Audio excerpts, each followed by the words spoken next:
All right, everybody, welcome to another episode of The Compliance Guy. Thank you all who are joining us live and to those who are catching the playback of this episode. Don't forget, you can also download our podcast on Apple, Amazon, Google, RSS, and more than 80, not 20, but 80 podcast platforms.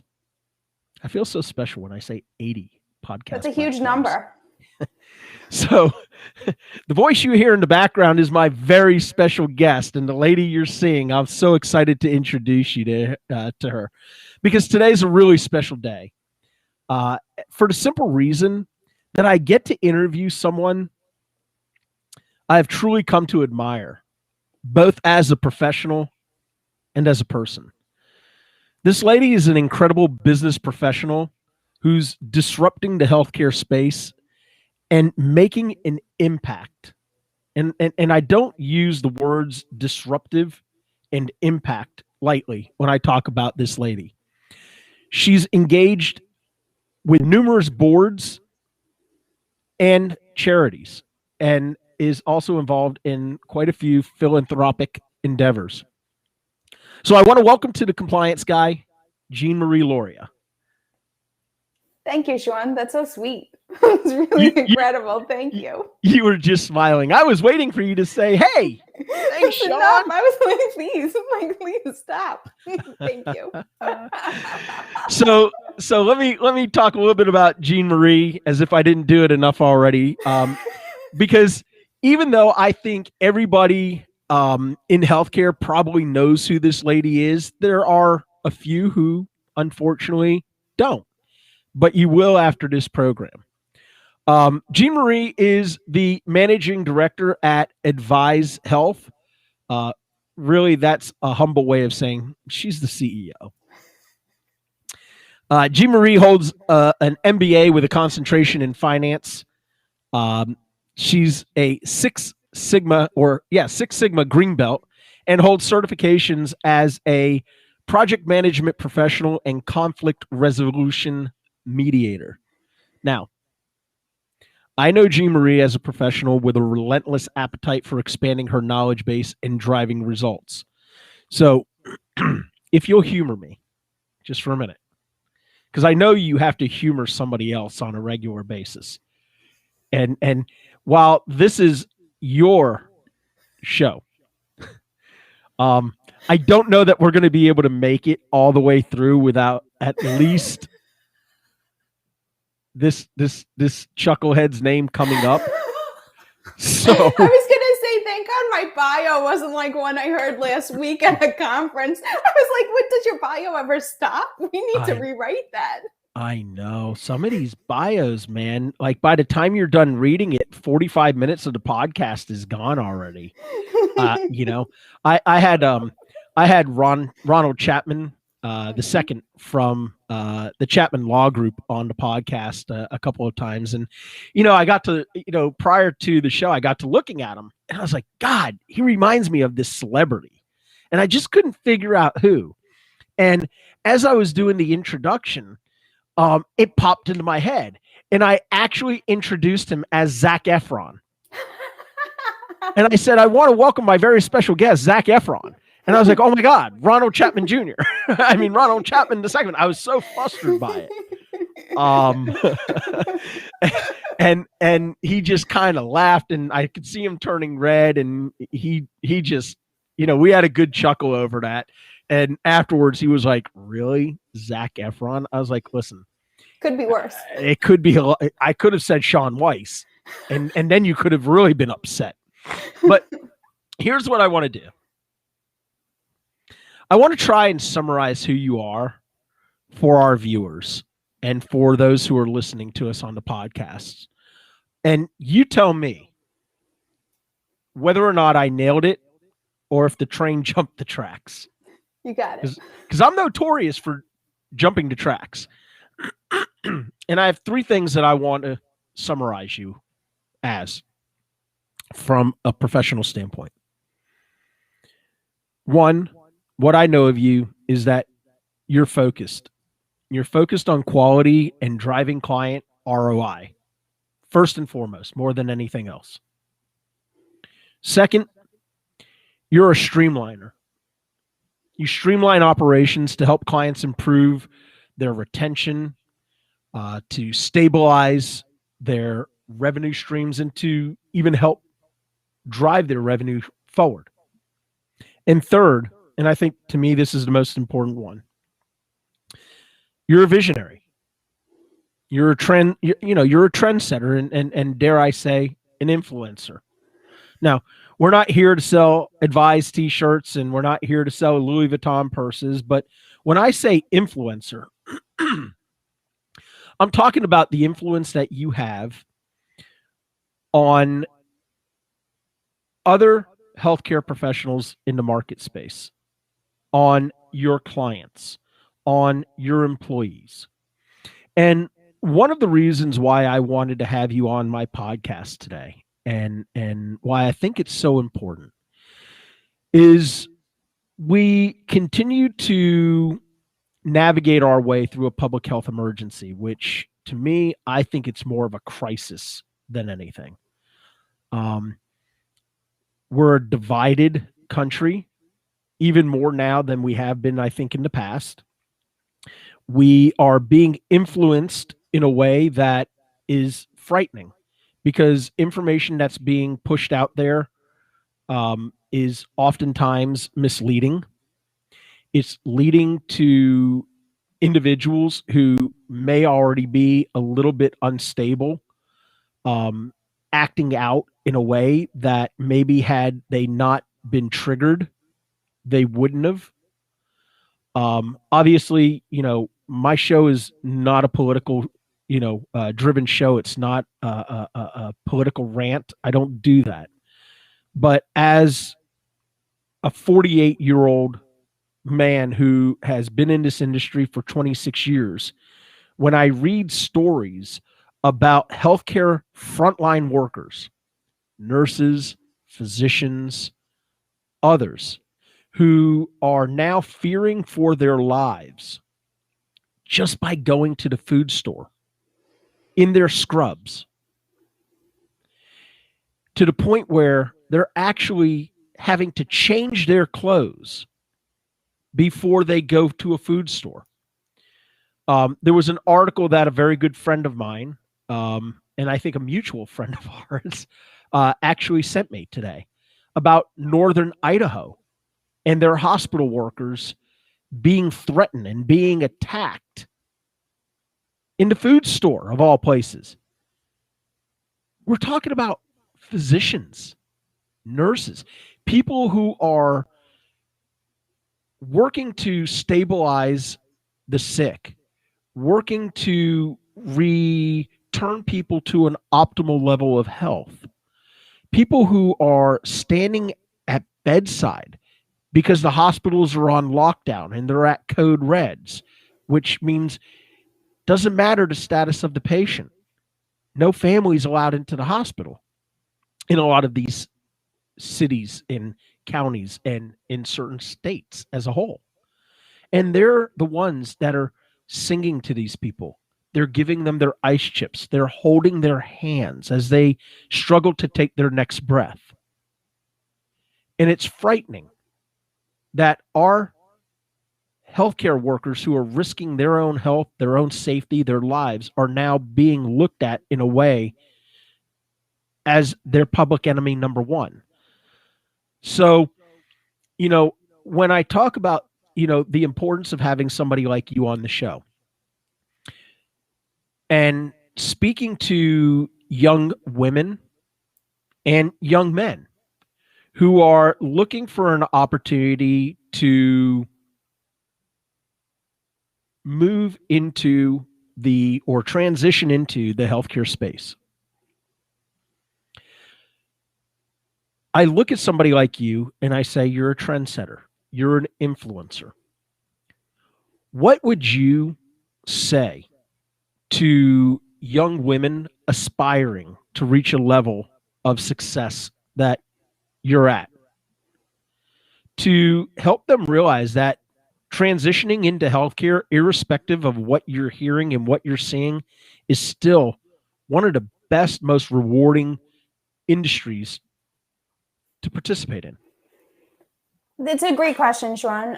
When I was growing up, my mom wanted me to go into medicine. So my mom was a nurse. She was like, you have to go into medicine. And I said, I hate the body. I cannot do that. So I chose IT and finance, and then woke up one day and I was in healthcare and said, well, I was studying for my CPC exam. I was having to learn, like really learn parts of the body. And I remember saying, I'll just skip that section because I can't deal with that. Like, that's disgusting. No, thank you. But I woke up and I was in healthcare. And what intrigued me then, and still intrigues me now, is the fact that things are happening. So to your point, things are happening that are huge in this industry, and there's not enough thought in terms of the business side of it. And that's really what I look at every single day. On my way here to New Jersey this morning, I was reading Entrepreneur Magazine. I think it was maybe a magazine from 2 months ago or 3 months ago. It was talking about young entrepreneurs.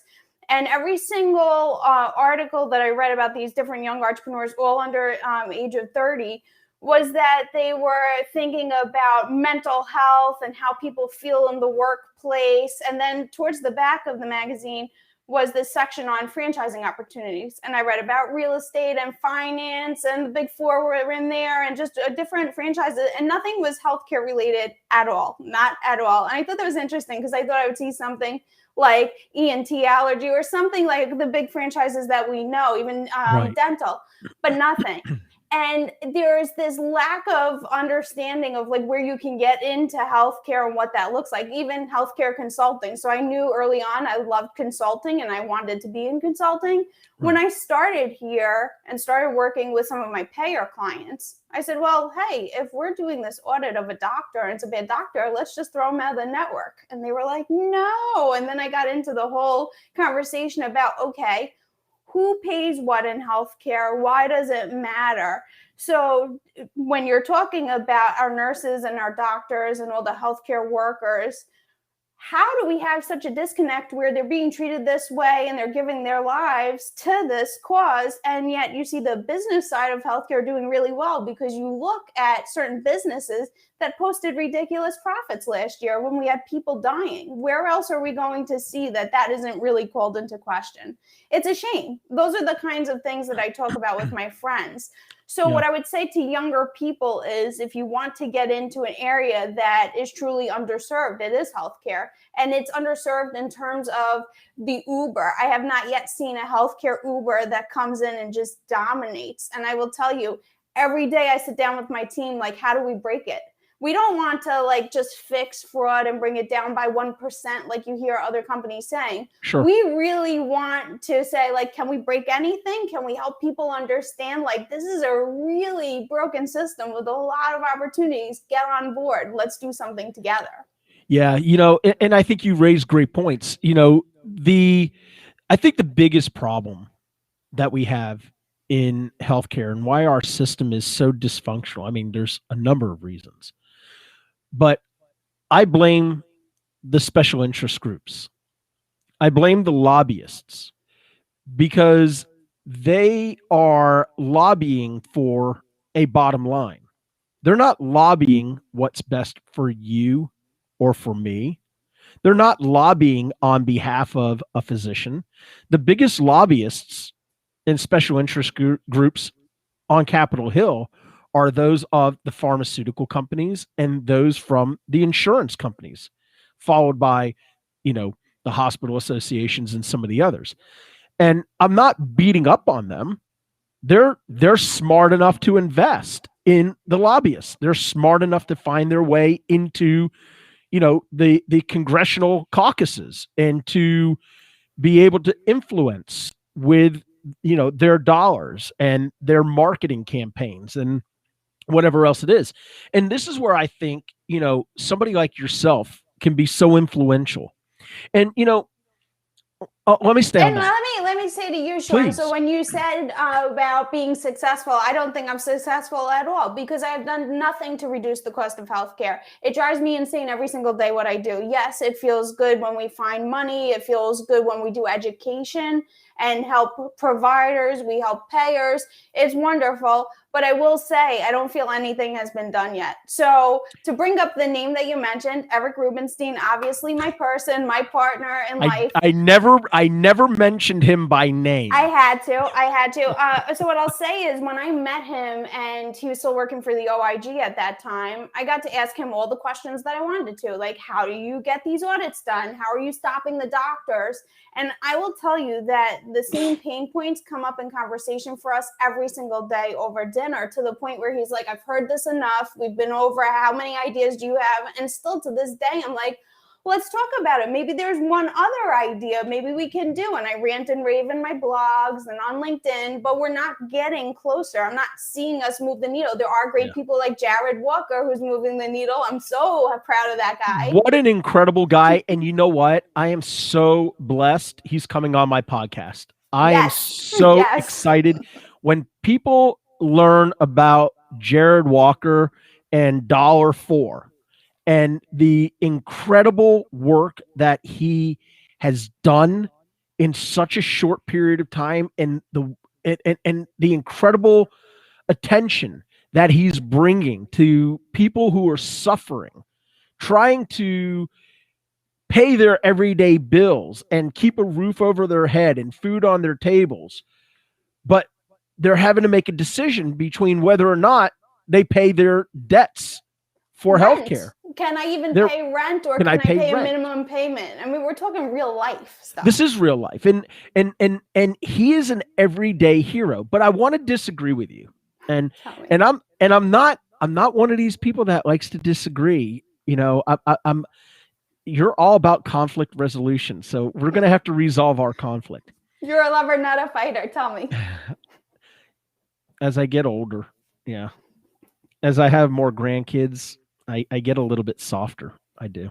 I have 5 of them. And can I just tell you, last night, I got to see my little 1-year-old grandson. My wife and I were asked to babysit him while my son and daughter-in-law went and celebrated their wedding anniversary. And when I called my wife, my picture pops up on the phone. And my grandson, I hear him in the background going, Papa, Papa, Papa. And it's just one of those things where I'm like, no matter how crappy my day was, it just all was better. But anyways, I want to get back to talking about you, because this show is about you. I want to disagree with you. When you say that you don't think that you've been successful, I think you've been ridiculously successful. And here's why I say that. You came from KPMG, right? One of the big consultancies out there. Big, right? Not exaggerating. Huge. As you guys say in New Jersey, huge. Right? So you weren't just a busy bee. You were a mover and a shaker. You had a senior level position within KPMG. And you looked at whatever it was that you were doing, and you made a conscious decision to say, I can do more. I can do better. And I can achieve things doing it my way that I'm not able to achieve under the thumb of somebody else. And you set out, and you are a woman certified business owner, right? That's right. That's huge. Thank you. Or as we say down here in the South, you done did it, girl. So I disagree with you that you haven't been successful. Now, I think we measure success in a variety of ways. And I think one of the things that maybe when you look at it and you say, I could be more successful if I was able to influence just one aspect of healthcare that drove the costs of rendering that care down. Fair? That's correct. That's absolutely correct. So don't discredit yourself. I'm trying to help young men and women who are trying to figure out, honestly, do I have a CPC? Mm-hmm. Okay. And that CPC means something to them, as it should, because you studied, you retained, you prepared, you took a test.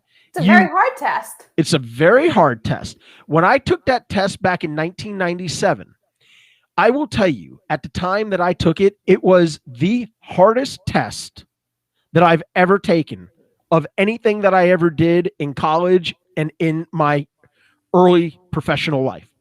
It was ridiculous. Now the test has changed over the years to accommodate, newer Many generations. things. Many things, right. But I will tell you, for me, just like you continuously educate yourself, right? You're always reading, learning, pushing the envelope. Me, it's all about education for me. And this isn't about, hey, I read and educate. But the truth is, we work in an industry that the landscape changes by the hour. And if you're not keeping up with this stuff, if you're not aware of the trends, you get left behind.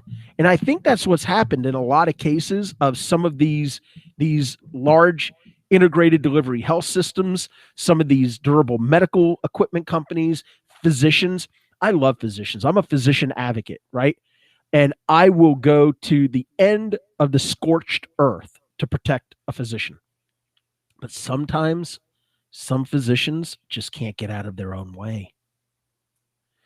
But, so talk about, because I want other people to understand that, it's nice to have a cushy job, right? It's nice to make 50, 60, 80, 100,000 a year, whatever it is.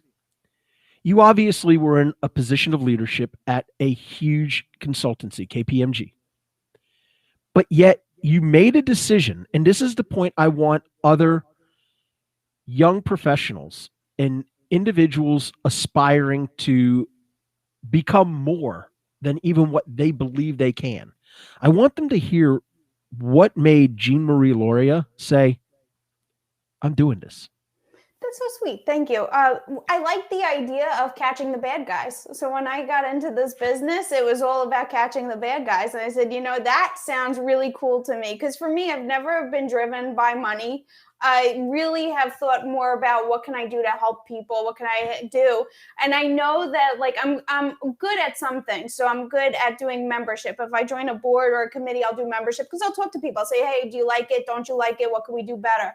I do fundraising. I'll go in and say hey, I got to ask for a check. But if it comes to individual care, I'm not the person, right? I'm never going to be able to help somebody and be like, oh, let me help you with, I can't, but I could go raise money to help 100 people.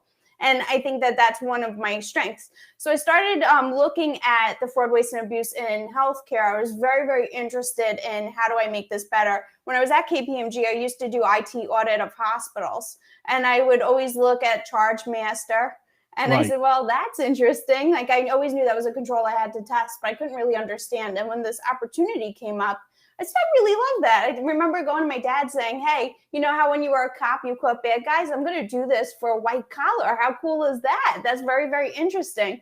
But as I got into it more and more, I realized it wasn't just that. There were so many areas that could be discussed more and worked on more. What helped me was I've been fortunate to have some tremendous mentors in the healthcare space. So some companies that could seem like Advize's competition, there have been people within those companies that have mentored me. I've been so very, very fortunate to work with them. I've worked with some great people at CMS. And I've been lucky to be able to ask real questions and get to the point of okay, yeah, we should be moving in that direction. Strategically, this is what we should be doing. So I think that's one thing that could help young people when they're looking to try to transition. For me, with my CPC, so I always hired lots of certified professional coders with my company. I would listen and ask them, like, what do you really want to do with this? Do you really want to sit at your laptop for 40, 50 hours a week and do codes? Do you want to educate? Because some people are way more into education, sitting down with providers and educating. Do you want to audit? Do you want to do coding, billing? What do you want to do? You know, I think it's important to think about that. And then I've had some of my employees before too want to have their own companies. I would help them. I would get them magazines that I thought were helpful and inspiring. I'd always say, if you have a question, don't make the same mistakes I've made. I'm always available to talk. So I think it's important to collaborate in the space. So, you know, and I forgot to say this at the very beginning, and I'm so sorry. Folks, the chat is live, and apparently I didn't have to say it because people are blowing up the chat. And I got to tell you, it's all because of you.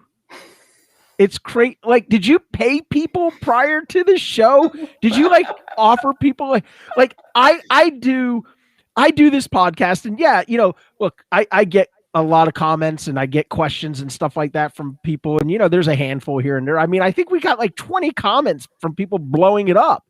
And like when we do, you know, the chuckleheads, you know, maybe we get a comment. And it's usually, can somebody please mute Eric Rubenstein?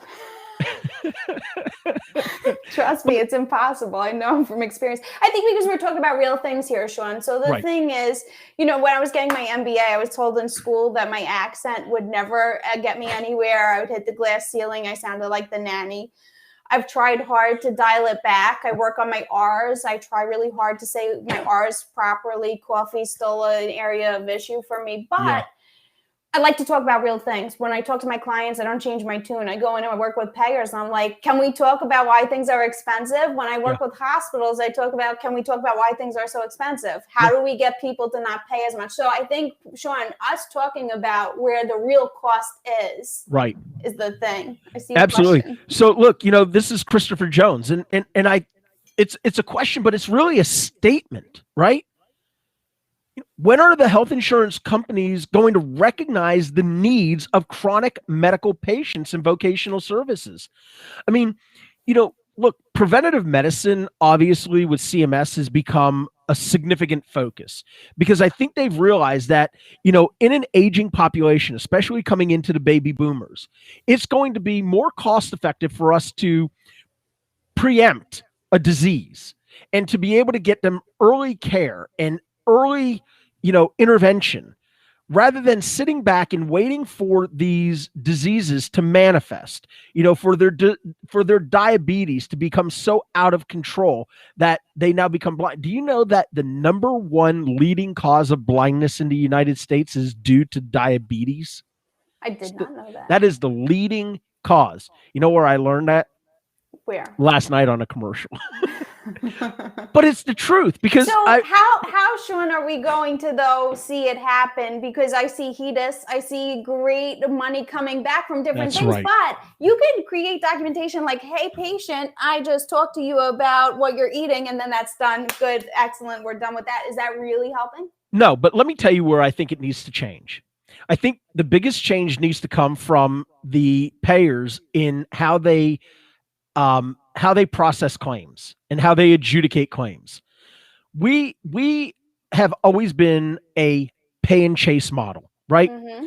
We are the only industry that I know of that you can render a service without anybody ever having to review the first piece of documentation to plainly speaking, I go get my nails done. I don't know what price it is. I get hit with $1,000 French, and I'm like, wait a second, how did this happen? I say this all the time.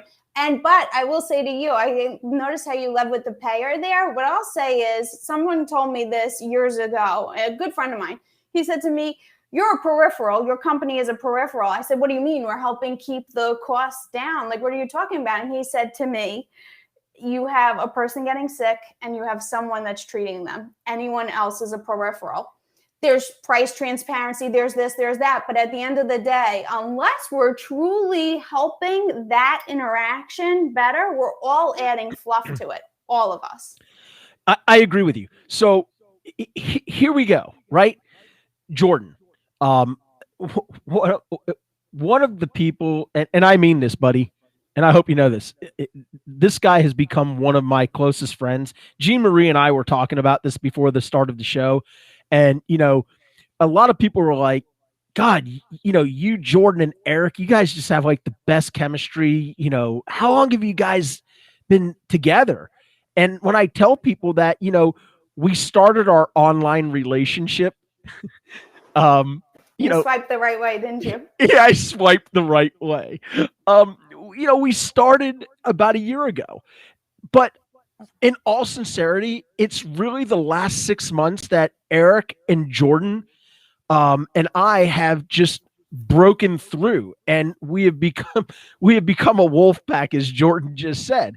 But the truth is, it's not just that we have this chemistry and that we click. It's that we're like-minded. We want to see an end. What's interesting, Sean, is that I think of you as provider. I think of Eric as like government, came from this big government background. We have Jordan with all this advocacy and really doing it. And what's so interesting to me is that you all are so like-minded. You're really about delivering good health care. In the business side, which is crazy. It's not like you're out there practicing every day. Like you're doing the behind the scenes, but like-minded in terms of ethics and not making money off of the problem. Yeah. I mean, we do what we do for advocacy. I don't monetize my podcasts. I don't monetize anything that we do. I do this for advocacy and for awareness. And I know that's Eric and Jordan, but you mentioned price transparency, and it was it was so timely because Jordan had just posted something with price transparency. We can now see where the dollars have gone and go. I agree. Okay. That's the basis of it. That's the theory behind price transparency. But here's the problem. The insurance companies were just granted a 6-month extension in January of 2022, now to June or July of 2022, meaning, they had their lobby. Here's what I don't understand. And this is where I get really loud and passionate. And I'm sorry, because I'm usually pretty reserved. Do tell. This is where I get angry. Why are we delaying something that ultimately benefits the consumer? Why? That's the answer that I want. I want hearings. It can. So I think that the simple answer, Sean, is because it can. It's not like, oh, I'm not going to get sick tomorrow because I'm waiting on this contract. Like any other consumable, right? I'm not going to get gas from this gas station because they didn't uphold their end of it. Right. Unfortunately, we'll always have the need. The system will continue to go on. And also, transparency is exciting, but is transparency really going to get us to where we want to be? I love Southwest transparency. They always put out transparency. But do I know why during the end of the pandemic, well, we're still in it, but like a couple months ago, I'm flying somewhere for $30 versus now $120, same flight. Oh, yeah. Transparency. I don't know why. Are they giving me a breakdown of the cost analysis? So again, like the transparency is interesting. I'm excited for it, but is that really going to move the needle for us? Right. This is interesting. This is from Pam Vanderbilt, and I agree with her. As much as it pains me to say it, I feel moving insurance back to an agreement between the patient and the carrier instead of the provider and the carrier would help drive healthcare costs down. Not only would it drive healthcare costs down, Pam, and thanks for posting that. I think, and tell me what you think about this. Not only would it drive the cost of healthcare down, I think it would improve the physician-patient relationship. I think physicians would be less inclined to sit and stare at a computer screen and click keys on a mouse pad, and would once again sit or stand face-to-face with a patient and engage with them. That's where I think re-engaging or transitioning the way health insurance works to it being a conversation between the patient. You know what I tell providers all the time when they get denied for a claim where it's listed as not medically necessary or reasonable and appropriate? You know what I say? What?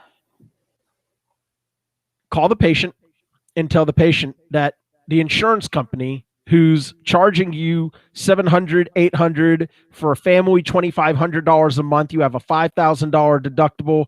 You have ridiculous copays. Give them a call and have them explain to you as the patient why now they've determined that something I, as your treating physician, that I've determined was medically reasonable, appropriate, and necessary based upon my clinical judgment, my 15 years of studying to be a doctor, my 25 years in practice. Have them explain to you why they don't want to pay the claim. And you know what always happens? The insurance company backtracks because they don't want to tick off their beneficiaries. They don't want that press. And you know what they always say? Oh, that was a glitch in our system. We're going to go ahead and adjudicate that claim for you. I'll give you the other side of it. So I appreciate what you're saying, but after you only look at bad providers constantly, it makes you say, well, this is a flag. You know, this provider is sending people to this a lot. And I'm not going to say that's all the time. It's just interesting because you have one side saying one thing. Because we have clients at Advize Health. We have advisory and audit. We're doing payer and provider. And people always say to me, well, which side are you helping? And I always say we're sitting on the fence with CMS. There's right and there's wrong, period. And I hear from my payer clients all the time, like, we're just trying to do the right thing. We're trying our hardest to do the right thing. And I get it. And I understand. I hear it. But then you watch the money around it and you watch where it's broken and you see providers being challenged on things, or if they're an important provider, just being allowed to do whatever. It's incredible to look, but I think the issue is, and I've been seeing this come through with the chat, it's quality of care versus the financial piece. Right. And unfortunately, we're in, and healthcare is an economy that's fat and happy. And until something really comes in like an Uber to be like the thing that breaks it, we're still going to continue. I mean, we're lucky if we can do, Sean, like your side with just completely all compliance and working with trying to get a clean paid versus the, like, we need flags, we need to do this, we need to do that. Still, we're not talking about how do we get that patient to live another year or fight the diabetes. Like, we're not talking about that. No, we're not, because we're not focused on patient care. We're focused on the business of medicine. And, you know, what I tell people all the time about this show is this show for me is where the business of medicine and health law intersect, right? Yes. That's what this show is. And I love when I get the opportunity to slide out of having to talk about fraud, waste, and abuse, and I get the opportunity to talk about value versus cost versus outcomes. I love when we have these conversations because they're real. They're tangible conversations that need to be had. But the problem is we need to be able to have these conversations at a level beyond a podcast. I have a congressman who's going to be coming on the show here very shortly. And, you know, I thought about mentioning his name just now to put the pressure on to make him come on to have it sooner, but he's already committed. And, you know, I want to have these conversations with people in both the upper and lower chamber. And I want them to explain to the American people why administration after administration, irrespective of whether it's Democrats in control, Republicans in control, or a split, okay? Because during the last administration, he had both the House and the Senate, as well as the White House. Now, during this administration, they have the House, the Senate, and the House, the Congress, and the Senate. Why is healthcare the one thing that eludes Congress? Why? That's the answer that I want. That's the answer that I think we as American people, as consumers of healthcare services, as professionals deserve. We're smart. Don't tell us we won't understand it. Don't tell us that the math is too complex. I'll hold that comment. But you're right, because it could get into politics there. But at the end of the day, and I think what we'll see is as we have younger generations coming up in healthcare, back in the day, people would stay in a job because they had insurance. And now you see all of that changing within companies and people. And then you see young folks saying, like, I don't need insurance. Like, whatever, I'll see what happens. I'll out of pocket it and whatever. We're going to see dynamics push on the whole system just by way of younger people coming in. This podcast, and I love the direction that we've gone. I really do. And for those of you that didn't realize how cool Jeanmarie is, I think you are now. Seriously. And I mean, honestly, this is why I do this podcast, because I get to interview and I get to learn from and I get to see the perspective of leaders, of disruptors in our space. And I hope after this podcast, whether we had 5 viewers or we had 500 viewers, I hope people find us on the podcast. I hope they watch this, because when you listen to a podcast, I don't know that you can always see how passionate the guests are.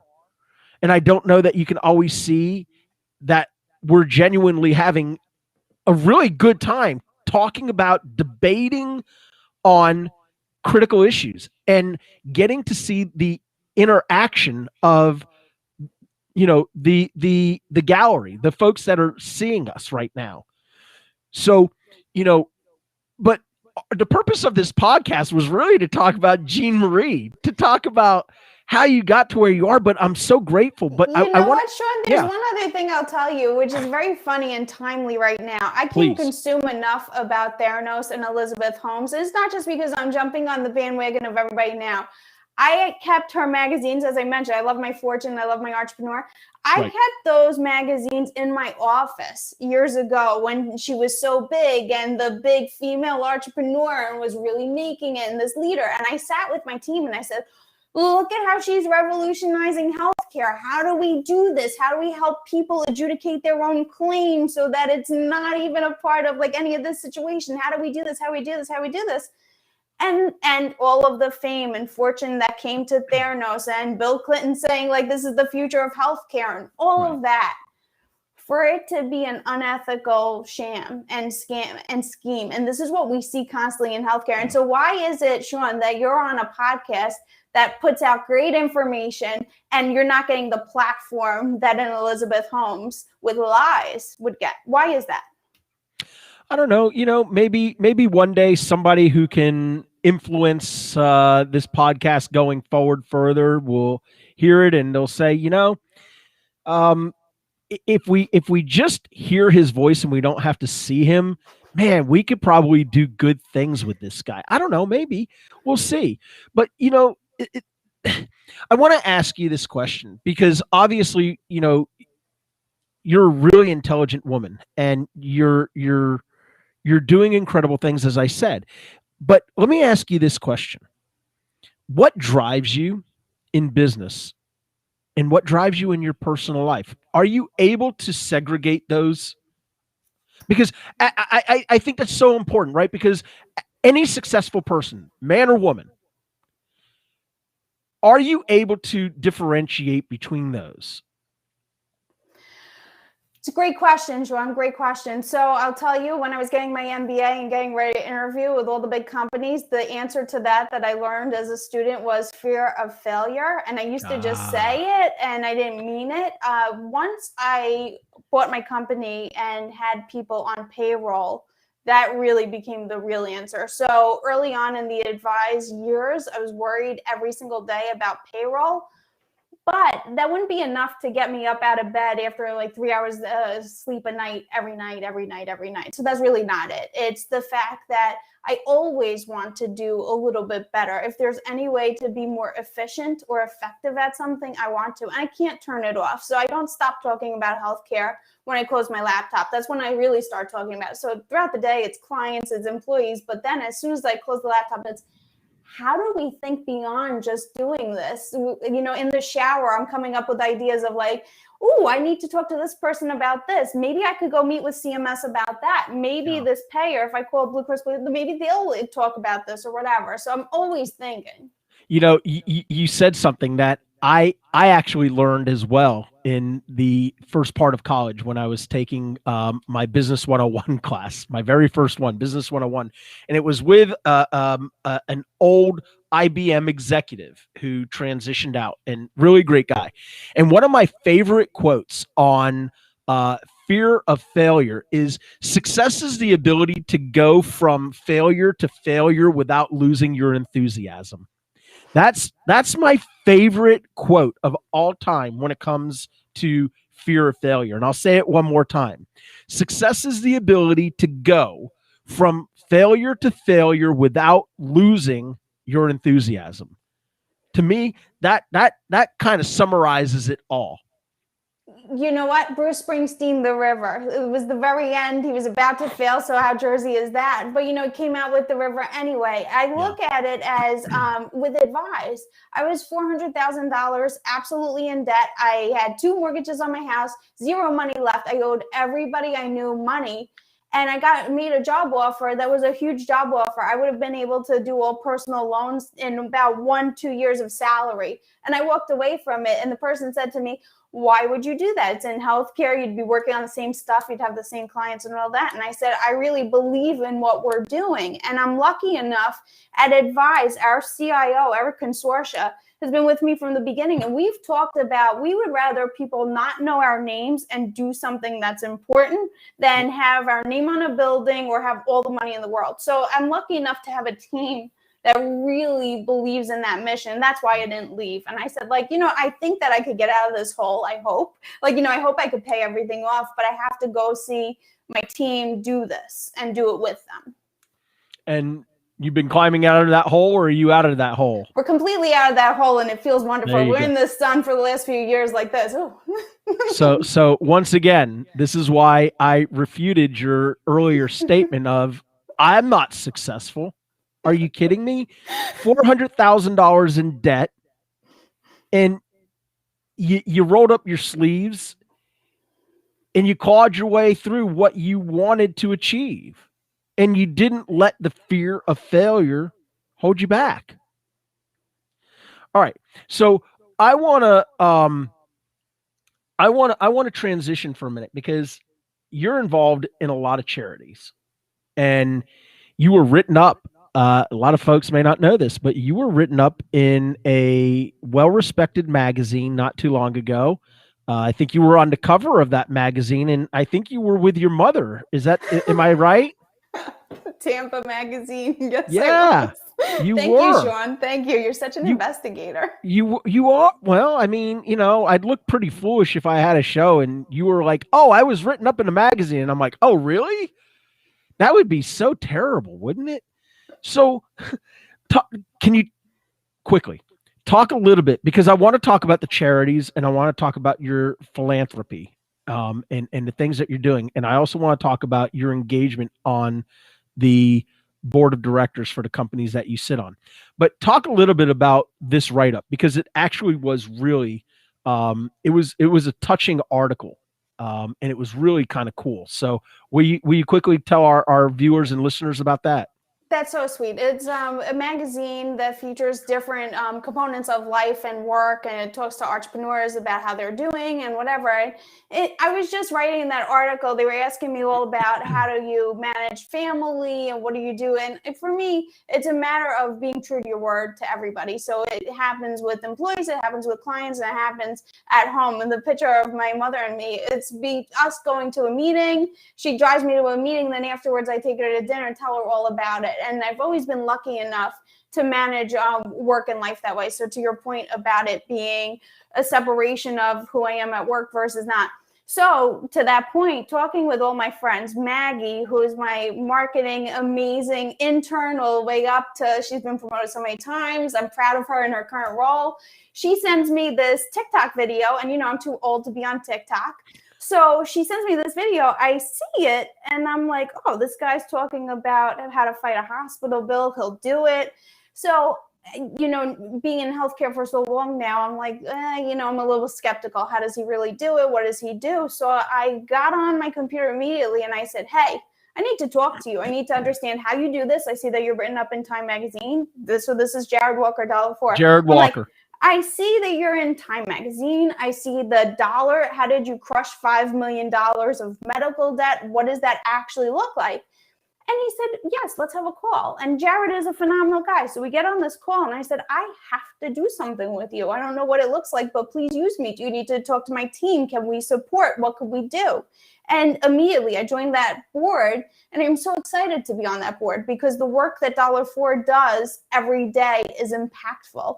And so a lot of my friends want to be on for-profit boards. That's everybody's holy grail. I want to be on a for-profit board. I'll get paid $5,000 just for showing up, blah, blah, blah. When I think about what I want to do, I want to be on nonprofit boards where I might be able to provide just a little bit of value. And it being in the healthcare space, I'm so excited because I'm able to sit there with people who are into the mission and really doing things to say, I've seen it happen like this. How do we address that? Here's a risk. How can I give of my time, my effort? So I did a birthday telethon where we just called. I had my friends get on basically mute and do share screen, where we were calling our friends and dialing for dollars and saying, would you make a donation to $4? And we raised $12,000 in 1 hour, a little bit less than 1 hour. And I would just love that I have people in my network who get it. So with people who are in our space, I never have to explain what $4 really does or the value of it. I just say, hey, crushing medical bills, and here for every $1 that's donated, $50 of medical debt is crushed. And my friends are like, got it, let me write a check. So I feel lucky to bring my network to a nonprofit that matters like that. Well, and I mean this with the utmost sincerity. Tell me what I need to do to help get involved with $4. Tell me what I need to do to help push their mission forward and their vision. Jared, I'm not sure if you're listening to this or if you're going to, because I know you're a big fan of Jeanmarie. If you're listening out there, buddy, give me a shout and let me know whatever it is that I can do to help. So, you got my full support. I will tell you, Sean, it's not just about helping people and they take the help. We also give an opportunity with $4 to allow people who've received help to donate back. And the whole point of why I love $4. So I tried to think about how can we help people with medical bills, whether it's doing the audits or whatever, but help them not have to pay bad bills. Sure. The people should not pay for that service. They're already being charged something that's incorrect. There's already a burden on them. What $4 does is it helps people without charging them. But they give the opportunity. So what $4 does is give the opportunity for somebody to donate after that. Like, oh, I just had this X amount of $1,000 bill crushed. I want to donate $5 a month and say to the next people, so pay it forward. So it's a pay it forward. Exactly. So there's a way on the website. So if you go to the $4.org, it's a beautiful orange. I'm logging onto it right now so I can tell you exactly. Donate is in the top right. And there's a way for you to donate for a monthly reoccurring. And I hate to use the like, oh, how much do you spend at Starbucks a month? But come on. So during my telethon, we're all making calls like, hey, what can you donate monthly? Can you do $10? And as soon as somebody like first call, I get a call. I'm like ready to dial out. I get a call. It's Charlie Meyer, my employee, saying to me, hey, are you going to do $50 a month? And I was like, yes, I will. I cannot believe you called me. And so it comes right out and it feels great every single month. There it is. Donate. Top right there. That's it. So right here, donate. This is $4. If you're not familiar with them, please familiarize yourself with them. It's $4.org. Incredible charity. And every $1 turns into 50. You don't see ROI like that on any. It's unbelievable. So Jared Walker, congratulations, buddy. Keep crushing it. Keep doing the great things that you're doing. And I can't wait to have him on the show here soon. So really excited. All right. So any other charities near and dear to your heart, Jeanmarie? Thank you so much. Quest was the first board I ever got on. So as a 21-year-old, I joined the board of Quest. It's for people with mental disabilities, mental and physical disabilities in Orlando and Tampa. I like that question a lot. To become a partner. We will follow up. Thank you. Absolutely. I have always looked at nonprofits that I feel are doing real stuff. I don't love the big national ones where I can't understand where the money really goes. And this is exactly how I treat the healthcare problem that is, right?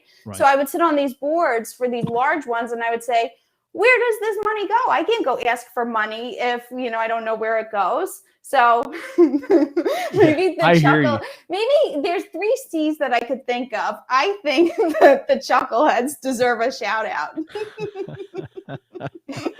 So, and I'll tell you, this is something that, and I love that you were talking about mental health, suicide prevention, awareness to mental health is so critical. A lot of folks don't know this, but my brother, my best friend, my mentor, he was 7 years older than me. In 2003, he took his life. And he was a victim of mental illness, and for years it went undiagnosed. It was stigmatized. It was stereotyped. The thought of somebody having to be on, Prozac and Respiril and other medications and the things that it could do for them. So I have, since, the loss of my brother, I have advocated for suicide prevention. I've advocated for the mental health community. I am actually the chief compliance officer for the largest behavioral health and neurosciences conglomerate in the northeastern part of the United States, who's expanding internationally their services. And for me, hearing you talk about mental health and the need to bring more awareness to it, it warms my heart because there's not enough talk about it. Not to say that it's any more important than heart disease and stroke and, autism and Alzheimer's and Parkinson's. It's equally as important, but I don't know that it gets as much airtime as it needs to, because You're absolutely right. And especially in foreign nations, where talking about it is just completely frowned upon, and in some places it's actually punished. So any other charities? Let me ask you this: what is the one thing our viewers, our listeners, can take away from today's podcast that I did not ask about the most interesting woman in healthcare? Anytime, let me call up Karen Weintraub right now and ask her. let me see. Anytime I mention you in the future, it's always going to have a hashtag next to it: most interesting woman in healthcare. Give our listeners. I'll tell you what, one Sean. thing, I don't always podcast, but when I do, it's with the compliance guy. I would just say that thank you very, very much for everything you had to say today. I've been so fortunate. I've been so blessed in this world to have great people around me, great family, great friends who have always been supportive of whatever it is that I'm doing. And doing healthcare the way that I do healthcare, I do thank my friends and family for being around me with that, because I think everyone should find something that they really love to do, and then it's never work. So I think that I've been fortunate enough to find that thing for me, and I hope that other people find it for them too.